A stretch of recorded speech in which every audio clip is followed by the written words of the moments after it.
मेरे हिंदुस्तान के मुसलमानों की औरतों, अपने कान खोलकर एक बात तो गौर से सुन लो। रमजान शरीफ पवित्र माह चल रहा है। आप गैरों की दुकान से बिल्कुल भी ईद उल फित्र की खरीदारी ना करें। चाहे सेवाई हो, कपड़े हो या आपकी पर्सनल शॉपिंग हो, बिल्कुल गैर लोगों की दुकान से खरीदारी ना करें। जब देश और उत्तर प्रदेश के अंदर नफरती सरकार चल रही है, कदम कदम पर मुसलमानों को डैमेज करने के प्लान तैयार करे जा रहे हैं, आपके बच्चों के मुस्तकबिल खराब किए जा रहे हैं, आपकी और आपकी बेटियों की, आपके शौहरों की सरकार इज्जत नहीं कर रही है, आपको सुरक्षा मुहैया नहीं हो रही है, महाकुंभ में करोड़ों रुपए खर्च करने वाली सरकार, होली पर करोड़ों रुपए खर्च करने वाली सरकार, जब पवित्र रमजान शरीफ के जुमे की नमाज के लिए मस्जिद मदरसों के आसपास रंग कली चुनना भी नहीं डाल सकती है, आपको सुरक्षा भी नहीं दे सकती है, आपकी इज्जत भी नहीं कर सकती है, फिर आप ऐसे गैर लोगों से सामान बिल्कुल ना खरीदे। चाहे आपको रमजान शरीफ में बुरखा खरीदना हो, चाहे छोटी शॉपिंग हो, बड़ी हो, या अपनी बहनों, अपनी बेटियों के लिए ईदी की सामग्री खरीदनी हो, बिल्कुल भी आप गैर लोगों से सामान नहीं खरीदेंगे।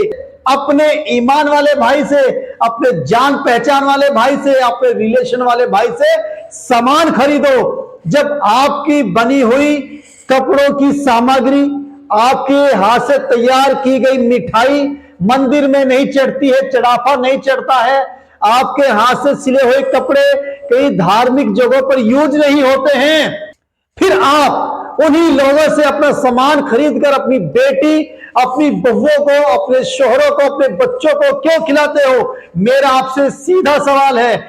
मेरी हिंदुस्तान की मुसलमानों बहनों, गैरों से सामान मत खरीदो और नफरत का डटकर मुकाबला करो।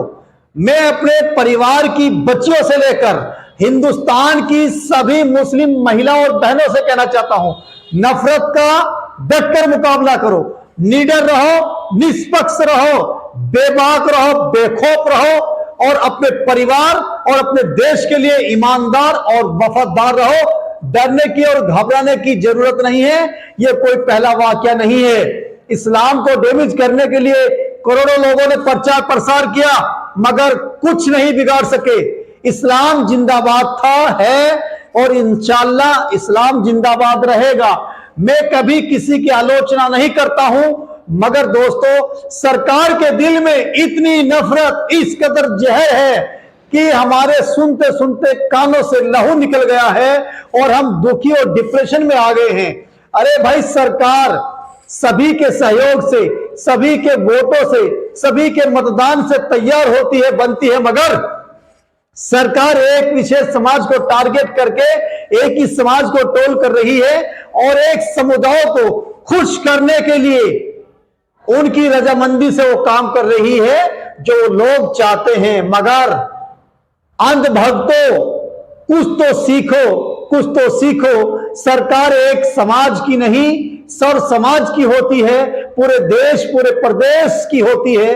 खास तौर से मैं अपने उलामा इकराम, मस्जिद के इमाम से एक अपील करना चाहता हूं। जब आप मस्जिद में जुमे के दिन या खुतबे से पहले या नमाज के दौरान दीन की बात बताते हो, अगर आप दीन की बात 10 मिनट बताते हो, बहुत अच्छी बात है।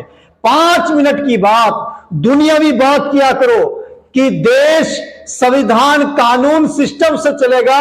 बच्चों को शिक्षा से जोड़ो, बच्चों को इल्म से जोड़ो। अगर आपके बच्चे शिक्षा हासिल करने के बाद आईपीएस, आईएएस या जुडिशरी या पीसीजे के एंट्रेंस को क्लियर करेंगे, यूपीएससी एग्जाम को क्लियर करेंगे, तो इस देश में आप अपने कौम की 60 और 65 साल तक आप अपने कौम को फायदा पहुंचाएंगे।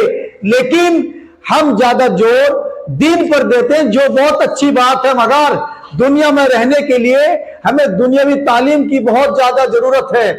दोस्तों, इस नफरती माहौल में मुझे एक उलामा जो बड़े हजरत हैं, हजरत मौलाना गुलाम मोहम्मद मस्तानी साहब की बहुत याद आ रही है। जब उनको दारा उलूम देवबंद का कुलपति मुहतमीम सदर मुदर्रिस बनाया गया था, उन्होंने एक बात को डंके की चोट पर बोला था कि हर मुसलमान स्टूडेंट के हाथ में राइट में कुरान होगी और लेफ्ट में लैपटॉप होगा।